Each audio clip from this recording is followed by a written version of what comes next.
तो video start करने से पहले मैं आप सबको एक छोटा सा मैसेज देना चाहता हूँ। लास्ट की वीडियो में काफी ज्यादा लोग ये कमेंट कर रहे थे कि मैं व्यूवरशिप के लिए वीडियोस के पार्ट को और भी ज्यादा डिवाइड करता चाह रहा हूँ। तो एपिसोड 261, 262 और आने वाले टाइम के एपिसोड भी ड्यूरेशन में 28+ मिनट का होने वाला है, जिसकी वजह से मैं और सीरीज की वीडियोस को तो कम पार्ट्स में भी कंबाइन कर सकता हूँ, मगर साउथलैंड की वीडियो को मैं 1 या 2 पार्ट्स में डिवाइड नहीं कर सकता। लास्ट के 2 पार्ट्स देखकर आप सबको समझ आ चुकी होगी कि साउथलैंड की मेरी वीडियो मिनिममली 15+ मिनट्स की होती है, जिसकी वजह से वीडियो की ड्यूरेशन के साथ साथ उसको एडिट करने पर भी उतना ही टाइम लगता है। इसी की वजह से मैं साउथलैंड का 10 मिनट्स तक का एपिसोड ही एक्सप्लेन कर पाता हूँ। सो मुझे उम्मीद है आप सब लोग इन 2 वीक्स के लिए कॉम्प्रोमाइज कर लोगे। अनाइम टाइम मोमेंट से मैं हूँ फैजान। हम लोग स्टार्ट करते हैं अपनी आज की वीडियो को। एपिसोड स्टार्ट होते ही सबसे पहले हम देखते हैं एल्डर स्वॉर्ड और एल्डर बोन दोनों ही एक साथ मिलकर अपनी साउल एबिलिटीज की यूनिफिकेशन टेक्निक को यूज करने लगते हैं और सारी साउल बोन्स को ही एक साथ यूज करते हुए और 2-in-1 यूनिफिकेशन साउल टेक्निक का यूज कर रहे होते हैं। और इस टेक्निक का यूज करते हुए भी विदोम के बैरियर को इंटीरियरली साइड से अटैक करना स्टार्ट कर देते हैं, जिसे देखते ही सारे शेक डेविल्स अपनी 5-in-1 यूनिफिकेशन साउल टेक्निक का यूज करने लगते हैं और इस बैरियर पर आउटसाइड से अटैक करने लगते हैं। जहाँ पर जैसे ही ये सारे ग्रैंड साउललैंड मास्टर्स अपनी साउल एबिलिटीज को एक साथ कंबाइन करते हुए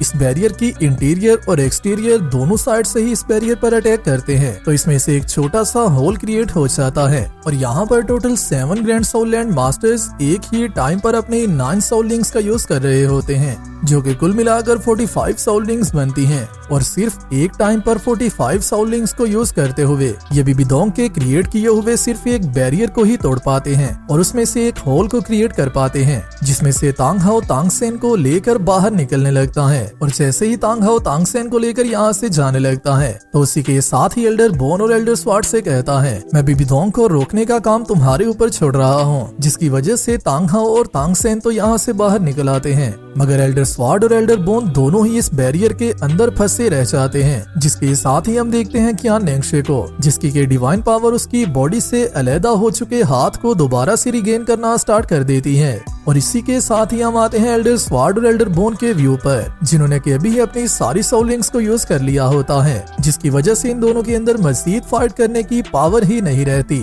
और इसी के साथ ही बिबिदोंग आते ही इन दोनों पर अटैक कर देती है, जिस अटैक का इंटेंट ही इन दोनों को किल करने का होता है, जिसे देखते ही चीफ निंगफेंग जी सबसे ज्यादा शॉक होते हैं। इवन के रोंगरोंग भी काफी ज्यादा परेशान हो जाती है। जहाँ पर इन दोनों के जाने से पहले रोंगरोंग को एल्डर स्वॉर्ड और एल्डर बोन दोनों के ही कुछ मोमेंट्स याद आने लगते हैं, जो कि टाइम रोंगरोंग ने अपने दोनों ग्रैंडपा के साथ गुजारा होता है। जिसके साथ ही हम देखते हैं इन दोनों की साउल लिंक्स फेड होना स्टार्ट हो जाती है और कुछ ही देर में इन दोनों की बॉडीज भी वहाँ से फेड हो जाती है, जो देखते ही रोंगरोंग रोना स्टार्ट कर देती है। और ये एपिसोड इस सीरीज का सबसे ज्यादा डार्क एपिसोड था, जहाँ पर एक ही एपिसोड में 3 ग्रैंड साउललैंड मास्टर्स की एक साथ ही डेथ हो जाती है और उसी के साथ ही एक गॉड लेवल कैरेक्टर भी मर चुका होता है। जिसके साथ ही हम देखते हैं शाओवू को, जो कि तांग सेन की हालत को देखकर रो रही होती है। और इसी के साथ ही कियान नेंगशे कहती है तांग सेन की साउल कोलैप्स हो चुकी हुई है, उसका हार्ट ब्रोक हो चुका हुआ है।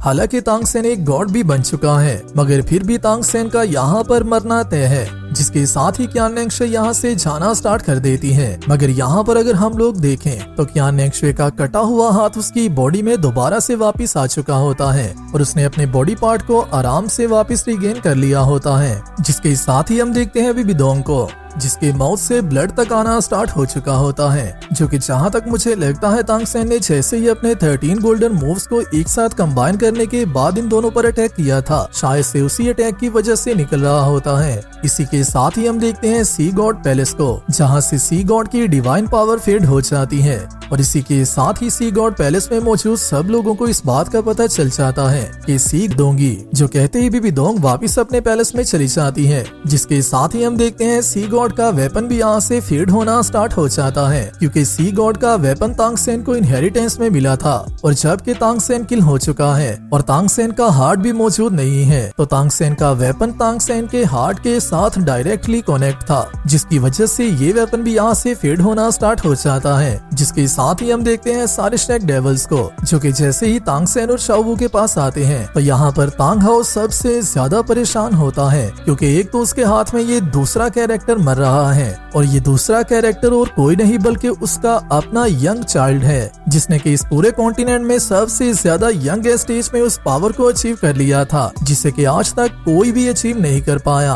और तांग सेन ने ऐसे लीजेंड्स को क्रिएट किया था जो कि आज से पहले डोलवो कॉन्टिनेंट में कभी भी मौजूद ही नहीं थे और ना ही इनके बारे में किसी ने सोचा था। और यहाँ पर कोई भी कैरेक्टर अपने इमोशंस पर कंट्रोल नहीं कर पा रहा होता। मा होंगजुन जैसा कैरेक्टर रो रहा होता है, जुजुचिंग रोंगरोंग, शाओ वू भी रो रहे होते हैं, जहाँ से आप सब लोग इस बात का अंदाजा लगा सकते हो कि इन सब का रिलेशनशिप कितना ज्यादा डीप था। जहाँ पर शाओ वू ने अपने हस्बैंड और अपने कॉमरेड को खोया होता है, वहाँ पर तांग हाओ ने अपने चाइल्ड को खो दिया होता है, दाई मुबाई ने अपने छोटे ब्रदर को खोया होता है, मा होंगजुन ने अपने बड़े ब्रदर को खोया होता है, मास्टर शाओगैंग ने इस पूरे डोलवो कॉन्टिनेंट के सबसे ज्यादा टैलेंटेड और अपने इकलौते स्टूडेंट को खोया होता है, जिस सब की वजह से ये एनवायरनमेंट बहुत ही ज्यादा डार्क हो जाता है। मगर उसी के साथ ये स्टोरी आगे बढ़ती है और हम लोग देखते हैं बिबिदोंग को, जो कि जैसे ही पैलेस में वापस आती है तो उसी के साथ ही कहती है, हालांकि तांग सेन किल भी हो चुका है मगर फिर भी थियांडवो एम्पायर गिव अप नहीं करने वाला,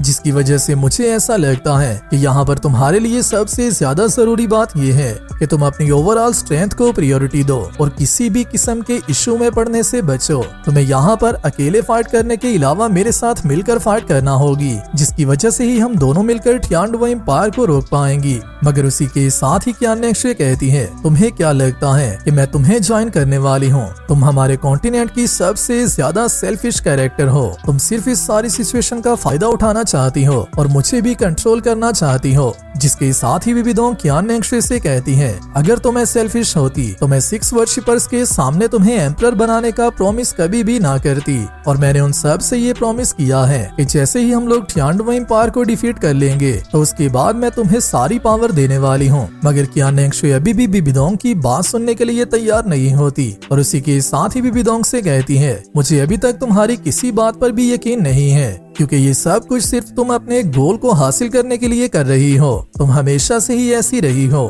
तुमने दूसरों का फायदा उठाया है। जहाँ पर क्यान नेक्शे अपनी मदर और राक्षसा गॉड के ऊपर ही वेपन को पॉइंट कर लेती है, मगर काफी देर एंजल गॉड की बातें सुनने के बाद बिबिदोंग भी अपने आप पर कंट्रोल नहीं कर पाती और उसी के साथ ही क्यान नेक्शे को बहुत ही आसानी से पकड़ लेती है, जिसके सामने क्यान नेक्शे की कोई भी पावर काम नहीं कर रही होती। हालांकि क्यान नेक्शे भी इवल एनर्जी को तो पोसेस करती है, मगर बिबिदोंग की इवल एनर्जी क्यान नेक्शे की एंजल गॉड की सीट से काफी ज्यादा है और ये इवल एनर्जी काफी ज्यादा स्ट्रॉन्ग और प्योर है। जिसके साथ ही बिबिदोंग क्यान नेक्शे को पकड़ते ही उससे कहती है, मैं तुम्हारी मदर हूँ, जो कि तुम्हें कभी भी नहीं भूलना चाहिए। मगर उसी के साथ ही क्यान नेक्शे बिबिदोंग से कहती है, तुम्हें भी ये नहीं भूलना चाहिए कि तुम कभी भी मेरी मदर नहीं थी। मगर क्यान नेक्शे की ये बात सुनने के बाद बिबिदोंग उसे छोड़ देती है और क्यान नेक्शे भी किसी मॉन्स्टर की तरह दूसरे मॉन्स्टर से फाइट खाते हुए यहाँ से जैसे ही छूटती है तो खामोशी से यहाँ से चली जाती है, क्योंकि उसे भी इस बात का पता होता है कि चाहे वो गॉडेस ही क्यों ना हो, बिबिदोंग के सामने उसकी कोई बात भी नहीं चलने वाली। जिसके साथ ही हम वापस आते हैं थियांडवो एम्पायर के व्यू पर, जिसके साथ ही चीफ निंग फेंगची यहाँ पर मौजूद सारे लोगों के सामने अपनी एक थ्योरी रखते हैं और इन सब से कहते हैं, मरे हुए कैरेक्टर को जिंदा करना इम्पॉसिबल काम नहीं है, बल्कि इसे किसी हद तक किया जा सकता है। जो सुनते ही सब लोग काफी ज्यादा शॉक हो जाते हैं और इसी के साथ ही सुजुचिंग कहती हैं, कहीं आपका मतलब ये तो नहीं है कि अगर तो ये बात सच्ची है कि हम लोग तांग सेन को वापस जिंदा करने की कोशिश कर सकते हैं और हमारे पास तांग सेन को बचाने की उम्मीद अभी भी मौजूद है। मगर सुजुचिंग यहाँ पर एक लीजेंड वर्ड का यूज करती है, जहाँ से मुझे ये समझ नहीं थी आ रही कि सुजुचिंग को मरे हुए इंसान को जिंदा करने के लीजेंड के बारे में कैसे पता हो सकता है और इसने ये स्टोरी कहाँ से सुनी होगी, क्योंकि इसके बारे में पूरे कॉन्टिनेंट में सिर्फ कुछ ही लोगों को पता था और उसी के साथ ही साथ ये ऐसी इंफॉर्मेशन है जिसे कि खुद ही प्राइवेट रखा जाता है। मगर सुजुचिंग के पास ये इन्फो कैसे पहुंच सकती है? अगर आप लोगों को इसका आइडिया है तो मुझे नीचे कमेंट्स में बताना। जिसके साथ ही चीफ निंग फेंगची इन सबको बताते हैं, ऐसा कहा जाता है कि आज से काफी देर पहले 2 support type grand south land master हुआ करते थे, जो कि दोनों ही ट्रीटमेंट करने में काफी ज्यादा बेस्ट थे। वो लोगों की जान बचाया करते थे और फाइनली एक ऐसा टाइम आया था जब के वक्त वो दोनों ह्यूमन रियल एम की बाउंड्रीज को क्रॉस कर पाए थे और गॉड लेवल को अचीव कर चुके थे। और जैसे ही वो गॉड बने थे तो उसके बाद उन दोनों ने एक दूसरे को ज्वाइन कर लिया था। हालांकि उन दोनों की गार्डियन स्पिरिट्स एक दूसरे के साथ मिक्स नहीं थी हो सकती, मगर फिर भी उन दोनों ने एक ही माइंड का यूज करते हुए अपनी बॉडीज और अपनी पावर को ट्रेन किया था, जिसको कि उन्होंने गार्डियन स्पिरिट यूनिफिकेशन टेक्निक का नाम दिया था, जो कि मरे हुओं को वापस जिंदा कर सकती है। जिसके साथ ही मास्टर शाओ गैंग कहते हैं, मैंने आज तक कभी भी ऐसा नहीं सुना कि हमारे कॉन्टिनेंट पर इस तरह के सोल मास्टर भी रहकर गए हुए हैं, क्योंकि सपोर्ट टाइप स्पिरिट मास्टर्स की ट्रेनिंग काफी ज्यादा डिफिकल्ट होती है और उनके लिए grand soul land master level तक पहुंचना भी काफी ज्यादा मुश्किल काम होता है, जिसकी वजह से वो अपने आप को प्रोटेक्ट करने के लिए अटैक टाइप स्पिरिट मास्टर्स की टीम को ज्वाइन करते हैं और धीरे धीरे अपनी प्रैक्टिस करते रहते हैं। मगर फिर भी वो लोग ज्यादा देर तक जिंदा नहीं रह पाते, क्योंकि उनके साथ नेचर ही कुछ ऐसा करती है कि उन्हें अटैक करने की पावर ही नहीं मिलती। मगर उसी के साथ ही मास्टर शाओ गैंग के माइंड में रोंग रोंग और ऑस्कर दोनों ही आ जाते हैं, जो कि दोनों ही तांग सेन की टीम से बिलोंग करते हैं और ये दोनों ही सपोर्ट टाइप मास्टर्स हैं। जिसके साथ ही ऑस्कर कहता है, तो इसका मतलब ये है कि जैसे ही मैं और रोंग रोंग दोनों ही ग्रैंड सोल लैंड मास्टर बने थे, तो हम दोनों को ही गॉड्स की तरफ से उनकी सीड्स को इनहेरिट करने का चांस ऑलरेडी मिल गया था और हम दोनों ने उनके इनहेरिटेंस को ऑलरेडी एक्सेप्ट कर लिया हुआ है, जिनमें से एक का नाम फूड गॉड और सेकंड का नाम 9 कलर गॉडेस था, जो कि दोनों ही तब के वक्त अपीयर हुए थे। तो कहीं ऐसा भी तो हो सकता है कि वो दोनों ही ऐसे गॉड्स हों जिनके बारे में अभी अभी अंकल लिंग फेंग जी ने हमें बताया है। जिसके साथ ही दाई मुबाई कहता है, तो इसका मतलब ये है कि ऑस्कर और रोंग रोंग एक साथ मिलकर ट्रेनिंग करते हुए अपनी गार्डियन स्पिरिट यूनिफिकेशन टेक्निक को अवेकन कर सकते हैं। जिसके साथ ही मास्टर शाओ गैंग इन्हें बताते हैं, इन दोनों को ऐसा करने के लिए अपनी गार्डियन स्पिरिट को परफेक्ट करना होगा, क्योंकि फूड गॉड और 9 कलर गॉडेस दोनों ही एक ऐसे लेवल पर जा चुके हुए थे जहां पर वो दोनों अपनी इस यूनिफिकेशन टेक्निक को अच्छे से मास्टर कर चुके हुए थे, जिसकी वजह से उनका यूनिफिकेशन गार्डियन स्पिरिट टेक्निक को यूज करने का तरीका किसी भी आम इंसान या फिर किसी भी और प्रैक्टिशनर से काफी ज्यादा अच्छा था। मगर रोंग रोंग और ऑस्कर को उसके लिए काफी ज्यादा मेहनत करना होगी। जिसके साथ ही ऑस्कर कहता है, अगर तो गॉड्स को रेजुरेट करना इंसानों को रेजुरेट करने से ज्यादा मुश्किल है, तो फिर भी हमें कोई मसला नहीं है, क्योंकि हमें हर हाल में तांग सेन को रेजुरेट करना होगा। जिसके साथ ही रोंग रोंग शाओ वू को देखते ही अपने माइंड में सोचती है, तुम्हें परेशान होने की जरूरत नहीं है, हम लोग इस बात की गारंटी तो नहीं करते, मगर अगर तो हमारे पास उम्मीद की एक छोटी सी किरण भी मौजूद है, तो मैं और ऑस्कर उसके लिए किसी हद तक जाने के लिए भी तैयार हैं। जिसके साथ ही ऑस्कर और रोंग रोंग दोनों ही एक दूसरे के हैंड्स को कांटेक्ट में लाते हुए अपनी यूनिफिकेशन गार्डियन स्पिरिट टेक्निक को परफॉर्म करना स्टार्ट कर देते हैं। और जैसे ही ये टेक्निक एक्टिवेट होती है, तो उसी के साथ ही तांग सेन की बॉडी इस पावर की वजह से एयर में आ जाती है। जिसके साथ ही सुजुचिंग जो कि शाओ वू को सहारा दे रही होती है। इस इमोशनल मोमेंट में सुजुचिंग भी कहती है,